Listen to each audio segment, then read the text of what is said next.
আমাদের প্রিয় নবী রাসূলুল্লাহ সাল্লাল্লাহু আলাইহি সাল্লাম বলেছেন, তোমাদের শরীরের রোগ দূর করার জন্য 3টি আমল করবে। তোমরা নামাজের পরে যদি এই 3টি আমল করো তাহলে তোমাদের শরীরের রোগ দূর হয়ে যাবে ইনশাআল্লাহ। তার 1 নাম্বারটি বলেছেন, তোমরা নামাজের পরে চোখে হাত রেখে ইয়ানুর 21 বার পাঠ করবে, দেখবে চোখের সমস্ত সমস্যা ওই মহান সুবহানাল্লাহ তাআলা দূর করে দিবেন ইনশাআল্লাহ। দ্বিতীয়টি হচ্ছে, মাথায় হাত রেখে ইয়া আলিমু 21 বার পাঠ করবে, মাথার সমস্ত রোগ ভালো করে দিবে আল্লাহ তাআলা।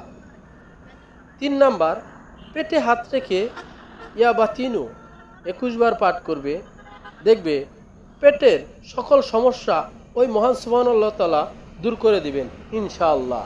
এবং খাস দিলে আল্লাহর উপর ভরসা রাখতে হবে, তাহলেই সকল রোগ ব্যাধি থেকে ওই মহান সুবহানাল্লাহ তাআলা আমাদের সকলকে হেফাজত করবেন। আমিন। হে আল্লাহ, আমাদের ধৈর্য এবং বোঝার তৌফিক দান করুন। আমিন।